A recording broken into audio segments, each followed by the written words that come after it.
मुलुक महाराष्ट्राची सुरुवात आपण एका महत्त्वाच्या बातमीने करूया। शिवसेनेचे नेते खासदार संजय राऊत यांनी आज नवी दिल्लीमध्ये काँग्रेसचे नेते राहुल गांधी यांची भेट घेतली। या दोन्ही नेत्यांदरम्यान तब्बल अर्धा तास चर्चा झाली। यूपीएमध्ये शिवसेना सहभागी होणार का या महत्त्वाच्या प्रश्नावर गेल्या काही दिवसांपासून सातत्याने चर्चा सुरू होती। त्या अनुषंगाने या बैठकीमध्ये चर्चा झाल्याचं समजतंय। संजय राऊत यांनी त्यानंतर माध्यमांशी संवाद साधला। राज्यातल्या राजकीय परिस्थितीसह देशातल्या राजकीय परिस्थितीवर चर्चा झाल्याचं त्यांनी सांगितलं आणि या बैठकीत यूपीए भक्कम करण्यावर चर्चा झाल्याचंही ते म्हणाले। यूपीएत शिवसेना सहभागी होणार का या प्रश्नावर बोलताना या बैठकीमध्ये जी चर्चा झाली त्याचा तपशील उद्धव ठाकरे यांना सांगून त्या अनुषंगाने उद्धव ठाकरे काय तो निर्णय घेतील असं संजय राऊत यांनी स्पष्ट केलेलं आहे।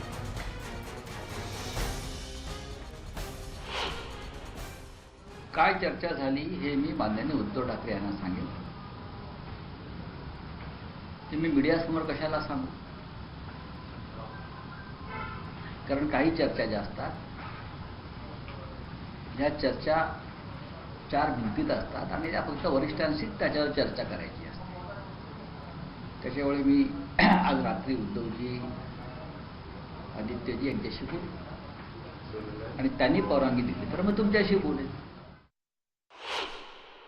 बघा की आम्ही जरी आज महाराष्ट्रामध्ये काँग्रेस पक्षाबरोबर किंवा राष्ट्रवादी काँग्रेस पक्षाबरोबर आम्ही सरकार चालवतो आणि मी सकाळीच सांगितलं की महाराष्ट्रातली महाविकास आघाडी ही एक प्रकारे मिनी यूपीएच आहे। भिन्न विचारांचे लोक, भिन्न राजकीय पक्ष एकत्र येतात आणि आघाडी बनवतात। राहुल गांधींना भेटून आल्यानंतर ज्या वेळेला संजय राऊत यांनी माध्यमांशी संवाद साधला, काय नेमकं ते म्हणाले पाहूया।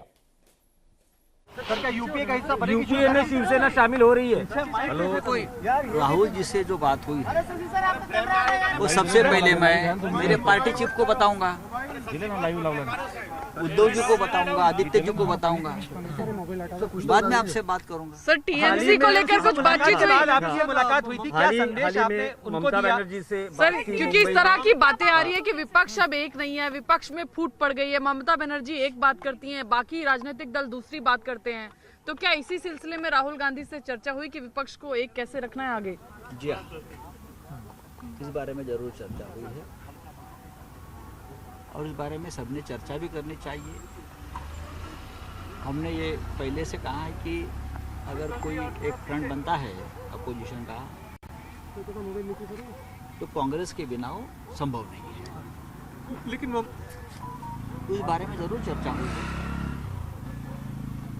राहुल गांधी मुंबई में आने वाले हैं जल्दी ही, एक प्रोग्राम भी उनका बन रहा है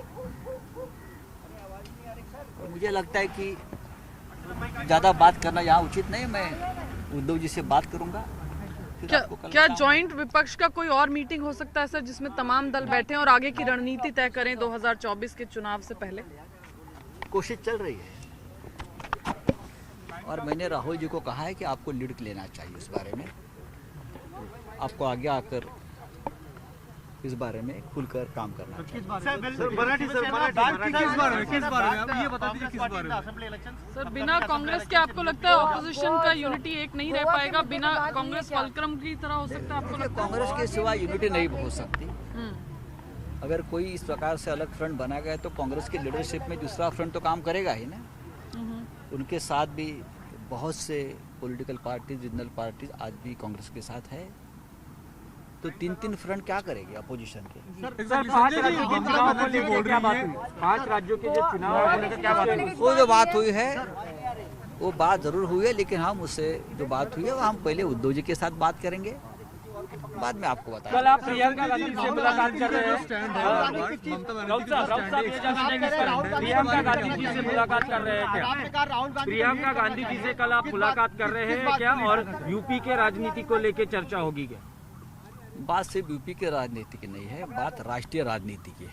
अच्छा, आप सर कह रहे हैं यूपी का राहुल गांधी नेतृत्व करना चाहिए। एक सेकेंड भाई, तृणमूल कांग्रेस कह रही है कि दीदी को होना चाहिए लीडर, तृणमूल कांग्रेस कह रही है तृणमूल मुख्य विपक्षी पार्टी है, तो राहुल गांधी कैसे लीड करेंगे? राउत साहब कैसे आइस ब्रेकर का काम करेंगे? मैंने कब कहा कि किसी व्यक्ति का नेता का नाम मैंने लिया है कि कौन लीड करना चाहिए। मैं इतना ही कहता हूँ कि फ्रंट एक ही होना चाहिए, अपोजिशन का एक ही फ्रंट होना चाहिए। लीडरशिप के बारे में एक साथ बैठकर आप चर्चा कर सकते हो, लेकिन अगर दो दो तीन तीन फ्रंट बन गए, third front, fourth front, second front, तो ये पर्याय नहीं हो सकता। और फ्रंट का एक चेहरा तय करना भी जरूरी है। क्या फ्रंट का एक चेहरा तय करना भी जरूरी है? किसी भी पार्टी का एक चेहरा उस फ्रंट का हो, और वो राहुल गांधी हो सकता है, आपको लगता है? इसके बारे में बात होनी चाहिए, तो अभी भी वो स्टैंड से कायम है? हम स्टैंड पर कायम है। एक ही फ्रंट बनेगा, एक ही फ्रंट बनना चाहिए। टीएमसी को और जब एक फ्रंट बनेगा तब ही हम एक समर्थ पर्याय खड़ा कर सकते हैं।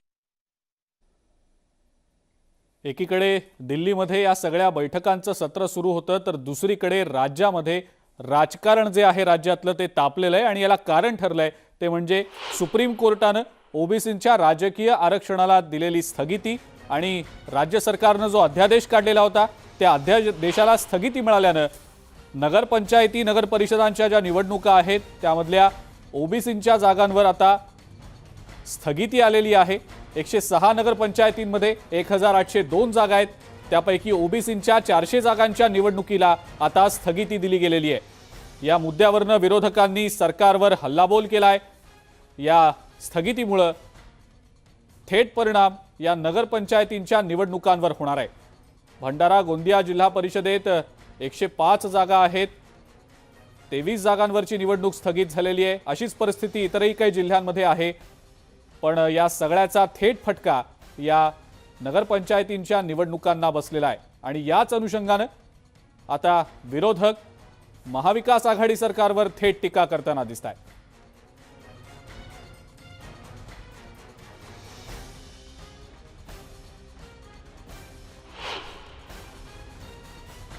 हे सगळं जे आहे षडयंत्र जे आहे, आणि या राज्याच्या ओबीसी मंत्र्यांनी मोठ्या भीमगर्जना केल्या की आम्ही कुठल्याही परिस्थितीत ओबीसी आरक्षण आम्ही टिकवल्याशिवाय त्याशिवाय निवडणुका होऊ देणार नाही। आज काय झालं?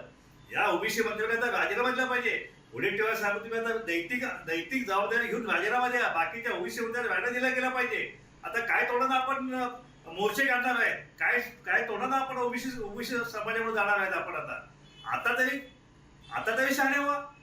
आज तरी निदान आता आमची प्रमुख मागणी आहे की तुम्ही हे या निवडणुका ज्या आहेत ती कुठल्याही साधा पुढे ढकला। या ज्या आयोगाला एक छदाम तुम्ही दिला नाही, ताबडतोब 435 कोटी रुपये देऊन तुम्ही हा इम्पिरिकल डेटा गोळा करण्याचं काम ताबडतोब सुरू करा। आणि हे जर करणार नसाल तर मग मात्र येणाऱ्या ज्या जिल्हा परिषद निवडणुका आहेत त्याच्यामध्ये आम्ही महाविकास आघाडी सरकारला धडा शिकवल्याशिवाय आम्ही स्वस्त बसणार नाही। आम्ही तर पूर्णपणे वकील चांगले दिलेले असतात, चांगलं आर्ग्युमेंट झालेलं असतं, हेतू आमचा चांगला असतो की या समाज घटकांना न्याय देण्याचा। निर्णय दुर्दैवी होतो ही वस्तुस्थिती। कायद्याप्रमाणे ती 10 वर्षे जनगणना अजून का सुरू झाली नाही?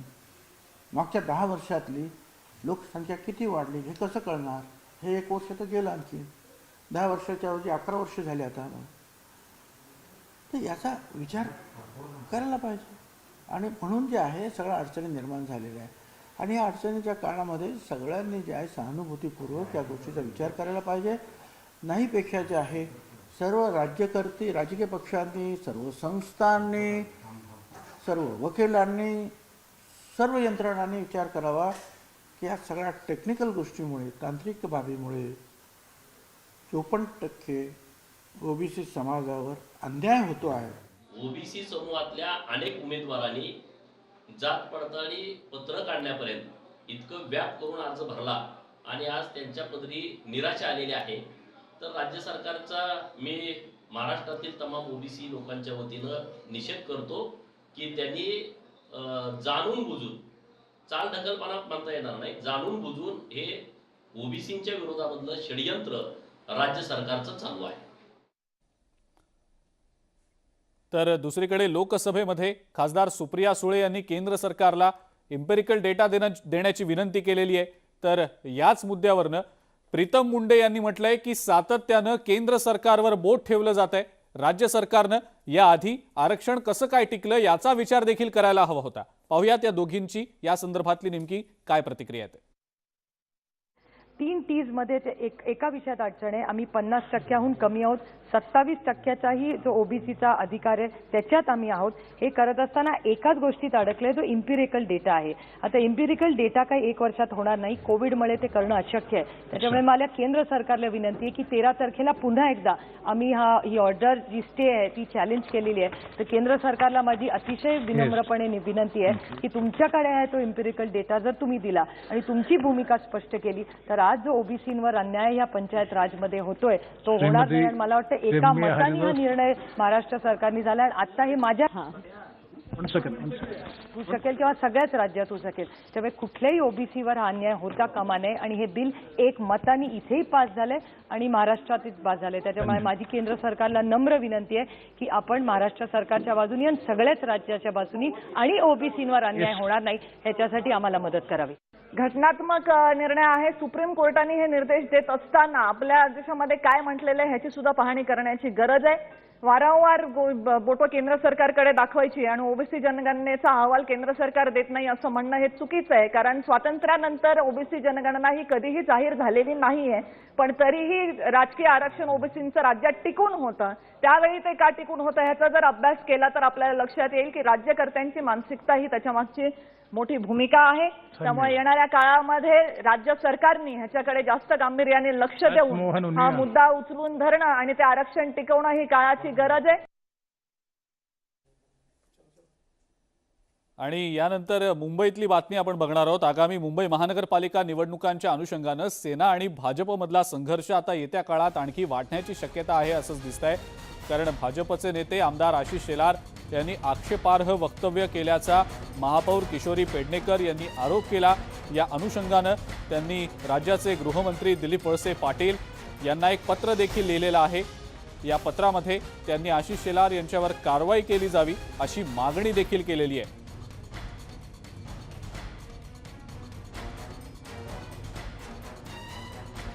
म्हणजे हा जो काही प्रकार चालू आहे ना की एकतर रुग्णाने प्राण गमवायचे, त्यानंतर महापौर तिथे पोहोचणार नाहीत, 72 तास महापौर पोहोचले नाहीत, स्थायी समिती अध्यक्ष पोहोचले नाहीत, सार्वजनिक आरोग्य समितीचे अध्यक्ष पोहोचले नाहीत. आता ते पोहोचले नाहीत तर मग तिथले वरळीतले स्थानिक आमदार मंत्री पोचावेत ही अपेक्षाच करणं फोल आहे. मी किशोरी पेडणेकर सोडून द्या, पण एका महिलेबद्दल ज्यावेळेला निजल्या का आणि वर परत एवढं म्हणतात की मी हे परत बोलतोय, याचा अर्थ ह्यांचा फारच धारिष्ट वाढत चाललंय. समस्त महिलांचा अपमान करायचा आणि सुपाऱ्या घेतलेल्या आहेत आणि भ्रमिष्ट अवस्थेमध्ये ते बोलता आहेत. ज्या महानगरपालिकेचा आढावा होता त्यातला एकटा पण म्हणजे अगदी त्यांचा जो पक्षाचा प्रमुख असतो सभागृहात त्या तिथे 2-2 दिसतात, तिथेही ते तै नाही करू शकत आहे कोणी एक. इतक्या भ्रमिष्ट अवस्थेमध्ये आता भारतीय जनता पार्टी चालली आहे. तर दुसरीकडे शिवसेनेच्या महिला आघाडीनं थेट पोलीस आयुक्तालयात जाऊन आशिष शेलार यांच्या विरोधात तक्रार दिलेली आहे. आक्षेपार्ह वक्तव्य त्यांनी केलं आणि त्यामुळे त्यांच्यावर कारवाई केली जावी असं शिवसेनेच्या महिला आघाडीचं म्हणणं होतं.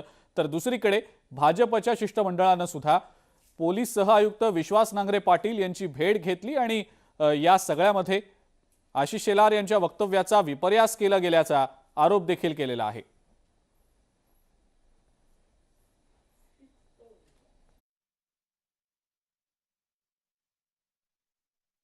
मी मुद्दाम त्यांना सन्माननीय आमदार म्हटलं. आम्ही कधीही कोणाबद्दल असभ्य शब्द वापरत नाही. ते आमदार आहेत, सन्माननीय आमदार आहेत, परंतु त्यांनी हे लक्षात ठेवावं की महापौर देखील प्रथम नागरिक, या मुंबईच्या प्रथम नागरिक त्या सुद्धा सन्माननीय आहेत आणि म्हणून त्यांच्याबद्दल तुम्हाला काहीही बोलायचं असेल तर सभ्य भाषेत बोला. आम्ही आमची पातळी सोडलेली नाही. आम्ही असं एक्सपेक्ट करतो की त्यांनी सुद्धा त्यांची पातळी सोडू नये आणि समस्त म्हणजे हा एकटा महापौर किंवा आमच्या शिवसेना महिला आघाडीचा अपमान नाही आहे, हा समस्त महिलांचा अपमान आहे. आशिष शेलार हे आमच्या पक्षाचे नेते आहेत आणि त्याच्यामुळे शेवटी आशिष शेलार म्हणजेच भारतीय जनता पार्टी आणि भारतीय जनता पार्टीवरतीच हा आक्षेप आलेला आहे. त्याच्यामुळे आम्ही नगरसेवक म्हणून आम्ही इथे खुलासा करण्यासाठी आलो की आशिष शेलारने कुठेही बाईटमध्ये असं म्हटलेलं नाही की कोणाचंही व्यक्तिगत नाव त्यांनी घेतलेलं नाही. त्याच्यामुळे महापौर म्हणजेच या मुंबईच्या प्रथम नागरिक आहे आणि ज्या प्रकारे त्यांचा विधानाचा विपर्यास केला गेला त्या एक प्रकारे त्यांनी महापौराचा अपमान केलेला आणि त्याच्यावरतीच गुन्हा दाखल व्हावा असं आम्ही मागणी केली. ज्यांनी ट्विट केलं त्यांच्यावरतीच. राज्याचे माजी मुख्य सचिव सीताराम कुंटे यांची ईडीच्या कार्यालयामध्ये आज जबाब नोंदवण्यासाठी म्हणून ते आलेले होते. तब्बल 6 तास सीताराम कुंटे यांचा जबाब नोंदवण्याचं काम सुरू होतं. अनिल देशमुख प्रकरणी हा जबाब सीताराम कुंटे यांनी नोंदवल्याचं आता समोर येत आहे. तब्बल 6 तास सीताराम कुंटे यांचा जबाब नोंदवण्याचं काम सुरू होतं. ईडीच्या मुंबईच्या कार्यालयात सीताराम कुंटे यांनी आपला जबाब नोंदवलेला आहे. अनिल देशमुख यांच्यावर पोलिसांच्या बदल्यांबाबत आरोप करण्यात आलेला होता. तर त्यांच्या काळात झालेल्या बदल्यांच्या वेळेला मनी लॉन्डरिंग करण्यात आलं का याबाबत ईडी मार्फत सध्या चौकशी करण्यात येते.